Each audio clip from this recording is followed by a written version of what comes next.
ভেঙে কিনা মেকানিজ করো। বলছে কি তোমার বুঝি বাবা নেই? হ্যাঁ হ্যাঁ, আজ থেকে আমরা তোমার বন্ধু। তোমার নামটাই তো জানা হলো না। রফিক সাহেব, আপনাকে চাকরি থেকে বরখাস্ত করা হলো। আমরা আজ থেকে আর কখনোই অপচয় করব না আমাদের জন্য। আয় আয় আয় আয় আয়, দি দি দি দি দি দি, আয় আয় আয়। এই নে, সব খাবার খেয়ে নে তোরা। আমি বেশি বেশি করে নেব আর তোদেরকে এনে দেব। আয় আয় আয়। হাফসা, এই হাফসা, এটা তুমি কি করছো কি মা? কেন মা, তুমি বুঝে দেখতে পারছো না? আমি মুরগিগুলোকে খাবার দিচ্ছি। কিন্তু মা, মুরগির জন্য তো আলাদা খাবার আছে, আর এগুলো তো আমাদের খাবার। এগুলো তুমি অযথা কেন নষ্ট করছো বলো তো? আচ্ছা আচ্ছা মা, ঠিক আছে, আমি খাচ্ছি। এবার তুমি যাও তো যাও। তার মা চলে গেলে হাফসা আবারও মুরগিগুলোকে ডাকতে থাকে। এই তো মা তো চলে গেছে। এটাই সুযোগ, মুরগিগুলোকে আমি বেশি বেশি করে খাবার দেই। আয় আয় আয় আয় আয়, টি টি টি টি টি টি, আয় আয়। হাফসা, রাকিব, তোমরা কোথায়? দেখে যাও, বাবা তোমাদের জন্য কি নিয়ে এসেছি।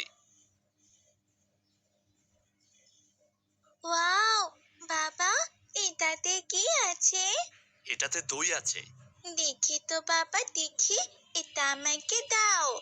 বলছে কি বাবা, এটা আমি কাউকে দেব না, এটা আমি একাই খাবো। বাবা কি তোমার একলার নাকি? আমিও এটা থেকে পাবো। দে বলছি, দে, সব খালি তুই একাই খাস। আহা মামুনি, তুমি একা একা এটা খেয়ে শেষ করতে পারবে না তো। না না, আমি আমি একাই খাবো। এটা শুধু আমার, আমি কাউকে দিব না। যাও, কেউ পাবে না। মা, দেখো না, ও সব সময় এমনই করে।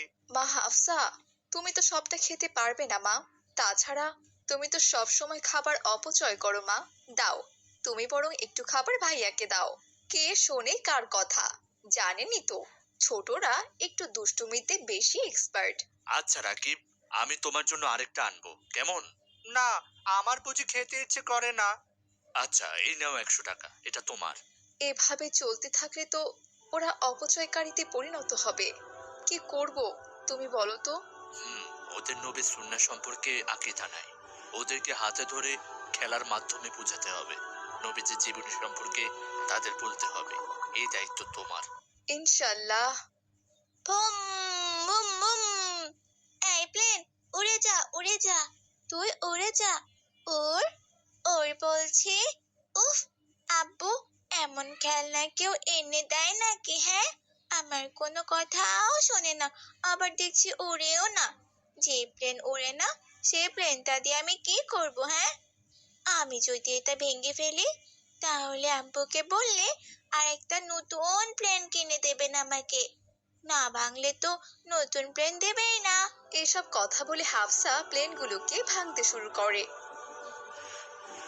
হাফসা যখন প্লেনগুলোকে ভাঙছিল, ঠিক তখনই সেখানে হাফসার বাবা চলে আসে আর তাকে বলতে থাকে, এগুলো কি করতেছো মা তুমি? এত দামি খেলনাগুলো কেন ভাঙছো? উফ আব্বুজান, আপনি আমাকে এমন প্লেন কিনে দিয়েছেন যেটা একদমই উঠছে না, খুবই বাজে। এগুলো তো রিমোটের, রিমোট না নিয়ে উড়ালে তো উড়বেই না। ও আচ্ছা, এবার আমি বুঝেছি। কিন্তু আমার এগুলো উড়াতে একদমই ভালো লাগে না। এগুলো তো ইন্টারনেট থেকে তুমি পছন্দ করে কিনেছো। যাই হোক মা, অপচয়কারীর পরিণতি অনেক ভয়াবহ। তুমি একজনের অপচয়ের জন্য আল্লাহ আমাদের সবাইকে শাস্তি দিতে পারেন। কেন কেন বাবা, আল্লাহ তাআলা আমার জন্য তোমাদের উপর কেন সাজা দেবেন? কারণ আমরাই তো অপচয়ের জন্য দায়ী। আমরা যদি তোমাকে নিষেধ না করি, ফেরাতে চেষ্টা না করি, বেশি খেলনা কিনে না দেই, তাহলে আমরা বাবা মাও অপচয় করি। আমাদের বাবা মায়ের দায়িত্ব ছেলে মেয়েদেরকে বোঝানো। এদিকে রাকিব তার গাড়ি ভেঙে মোটর বের করেছে, তাই তার মা তাকে বোঝাচ্ছে। এসব তুমি কি করছো কি বাবা? রাকিব, তোমাকে গাড়িগুলো আমি কিনে দেই, আর তুমি তুমি এগুলো ভেঙে কিনা মেকানিজ করো। কেন বাবা, কেন করো এসব তুমি? মা, এগুলো ভেঙে আবার নতুন করে বানাতে আমার খুব ভালো লাগে। আর এই মটর দিয়ে প্লেন বানাবো আর স্প্রিং বোর্ড বানাবো। তুমি কি জানো বাবা, তোমাদের একটি খেলনা বিক্রি করলে একটি গরিব পরিবার পুরো 1 সপ্তাহ খেতে পারবে। কেন তোমরা এত অপচয় করো বাবা? এখন তো তোমার বাবার অনেক টাকা আছে, যা ইচ্ছে অপচয় করো। যদি তোমার বাবা অনেক গরিব থাকতো, তখন তখন কি করতে? সেটা কি তোমরা একবারও ভেবে দেখেছো? উফ মা, আগে গরিব হয়ে নেই, তারপর দেখা যাবে। আর আমাকে বকলে আমি আর মাদ্রাসায় যাব না। তখনই সেখানে হাফসা ও তার বাবা চলে আসে। রাকিব, এ কি বলছো তুমি? মায়ের সাথে কেউ এভাবে কথা বলে? আসো, তোমরা দুজনে আমার সাথে আসো। কোথায় নিয়ে যাবে বাবা? রাকিব, তোমার নষ্ট গাড়িটা লুকিয়ে নিয়ে আসো।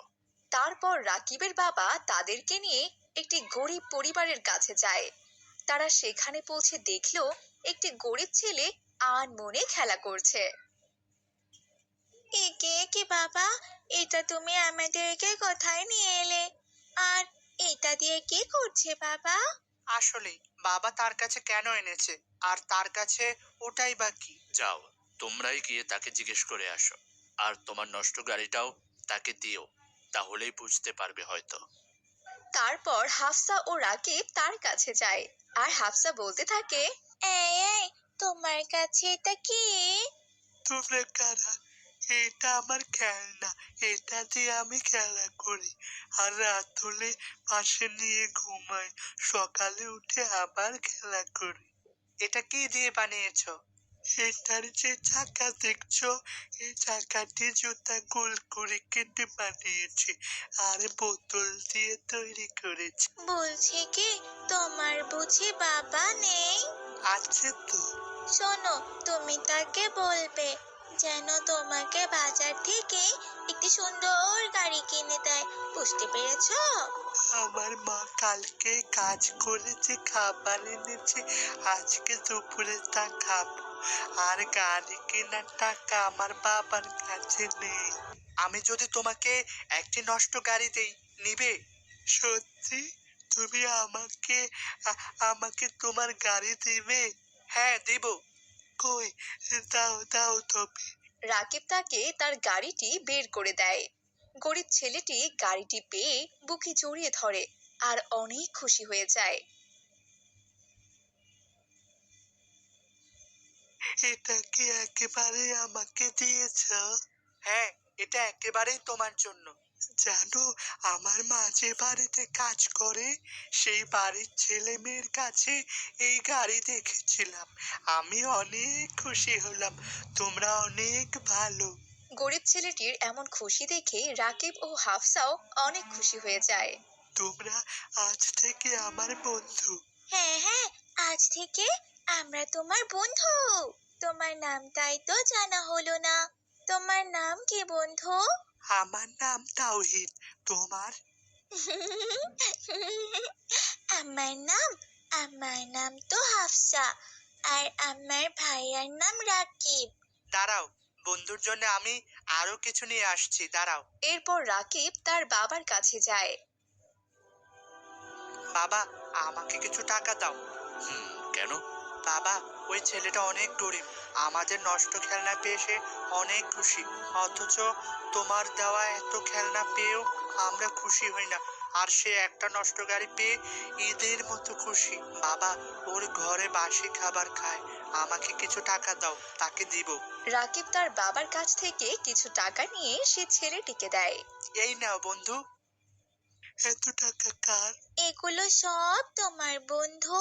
আর এখন থেকে আমাদের যে খাবারগুলো বেঁচে যাবে, সব খাবার তোমার জন্য আমি নিয়ে আসবো। আর খাবার আমি কখনোই নষ্ট করব না। বন্ধুরা, তোমরা অনেক ভালো। আমার মা আসলে তোমাদের কথা বলবো। আচ্ছা বন্ধু, আমরা তাহলে আসি। আবার পরে দেখা হবে ইনশাল্লাহ। আসসালামু আলাইকুম। আবার এসো বন্ধুরা। এভাবে কেটে যায় বেশ কিছুদিন। কিছুদিন পর রফিক সাহেবের অ্যাক্সিডেন্টে চাকরিটা চলে যায়। রফিক সাহেব, আপনাকে চাকরি থেকে বরখাস্ত করা হলো। তোমাদের জন্য খেলনা কিনতে গিয়েছিল তোমার বাবা। আজকে আজকে তার এই অবস্থা শুধুমাত্র তোমাদের জন্যই। তোমাদের অপচয়ের জন্য পিতামাতার ওপর কখন যে কাল নেমে আসে সেটা কখনো বোঝা যায় না। আজকে আজকে তার চাকরিটাও চলে গেল।